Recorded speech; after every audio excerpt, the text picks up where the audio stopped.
Well, they've just raced out of the chamber. We're joined by Tanya Plibersek, the former Deputy Leader of the Federal Opposition and now Shadow Education Minister, and Amanda Stoker, the Liberal Senator from Queensland, both women, splendidly credentialed. Ladies, thank you for your time.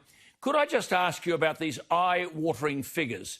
When Kevin Rudd legislated in 2007 for a debt ceiling of $75 billion, all hell broke loose on the other side.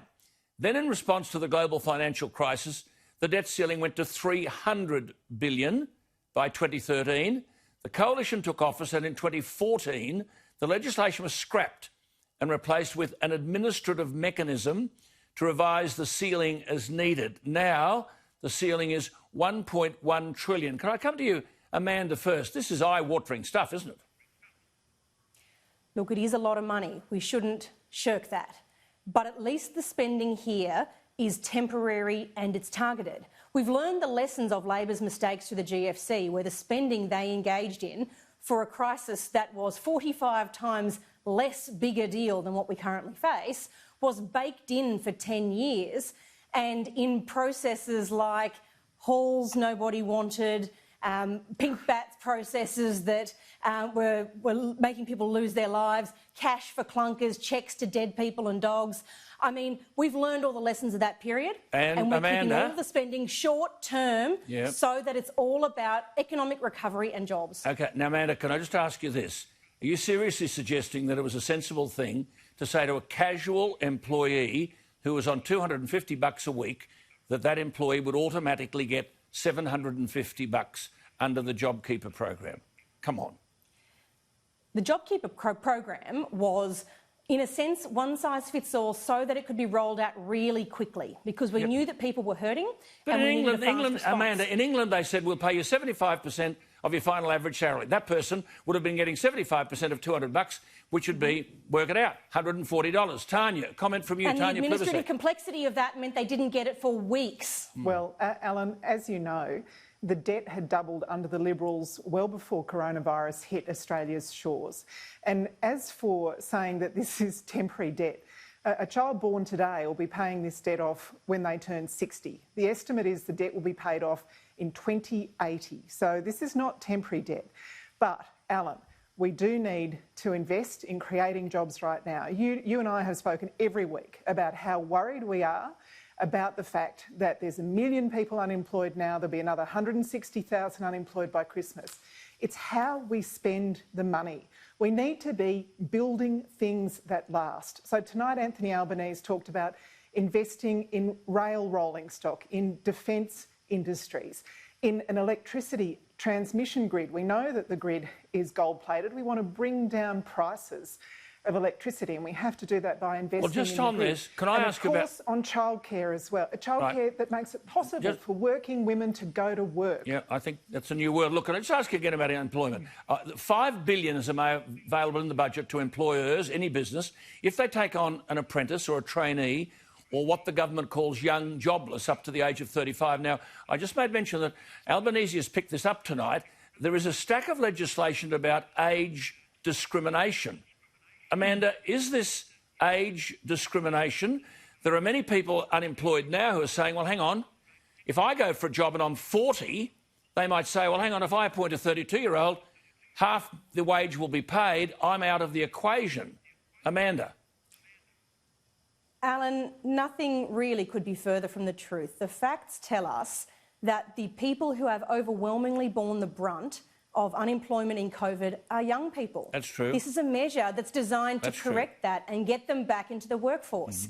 We know that young people don't have as much experience. They don't have as much wisdom yet. They don't have what they need to be attractive hiring propositions. And but so we're trying to rebalance the ledger to give them a chance. Yeah, Amanda, that is true, but a 28-year-old unemployed, to me anyway, is no different from a 45-year-old unemployed.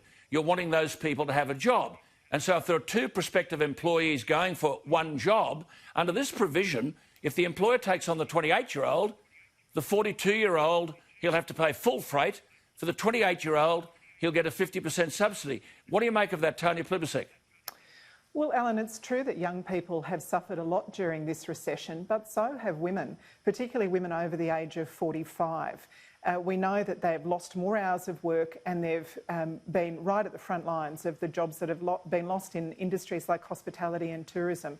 So we want to see older workers looked after as well. And don't forget, those older workers are going to see their JobKeeper cut. If they go on to unemployment benefits, they're going to be back down to $40 a day. If you're a mum with a few kids and you're even 36 or 37, you're just over that cap. You don't get your job. You don't get the JobKeeper. That's going to go, and you're back on unemployment benefits of $40 a day. It's just unfair. It's just cruel. Well, Amanda, and a lot of these cuts happen before Christmas. It's a tough one. It's a tough one to solve this, Amanda. It's supposed to be jobs, jobs, jobs. What I have never understood, if an employer gives someone a job today, they're taxed. It's called payroll tax.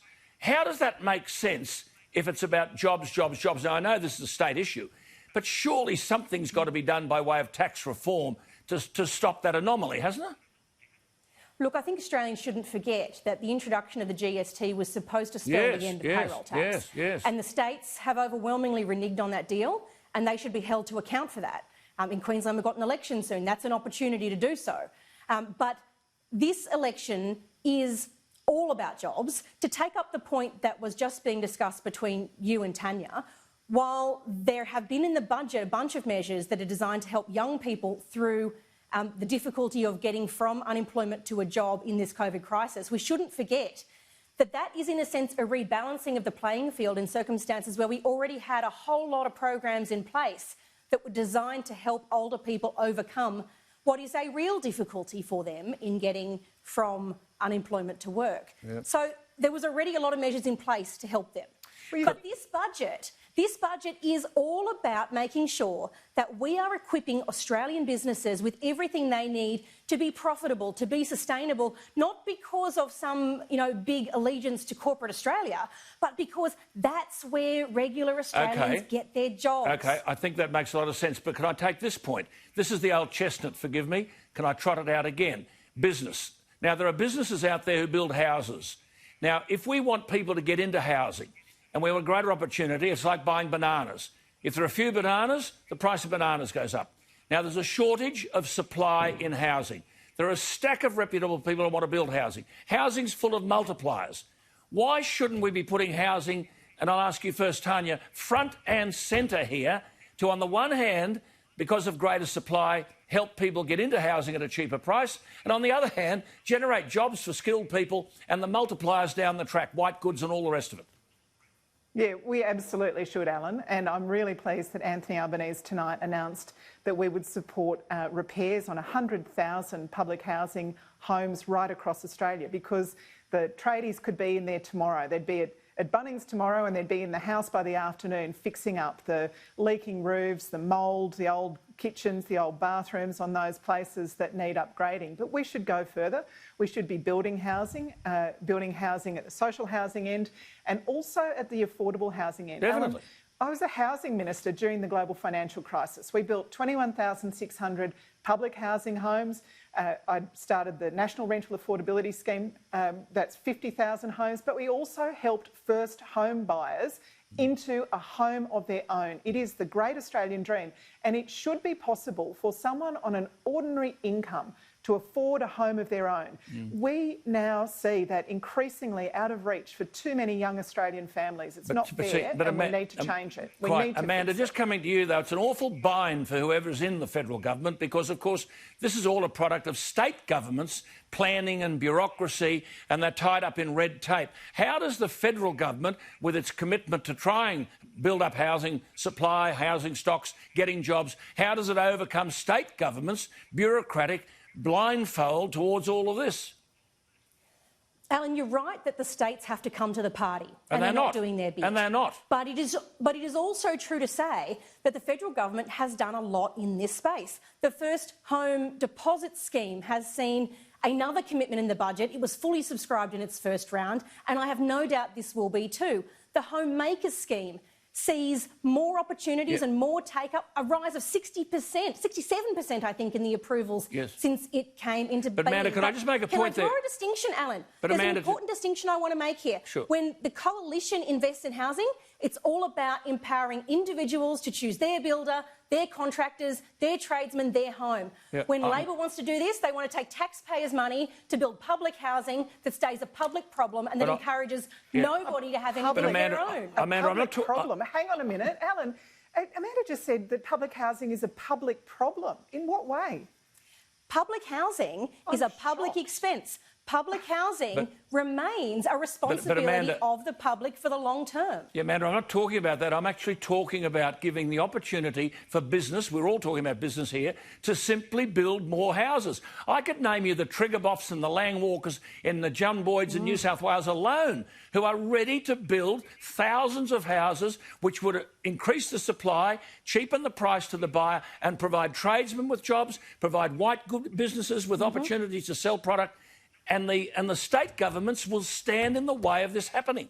How do you solve that? But, Alan, what they're tearing their hair out about is the land releases in state government responsibility and the charges that are inflicted by state governments and local governments for developments. Alan, none of those are federal responsibilities. When I was the housing minister, I've got to go. We worked very closely with those developers.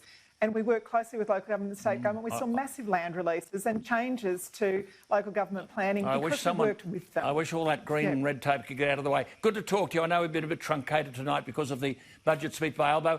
We'll talk to you next week, though Tanya won't be with us next week. Thank you for the courtesy of letting me know. Amanda, we'll see you next week. Catch you then.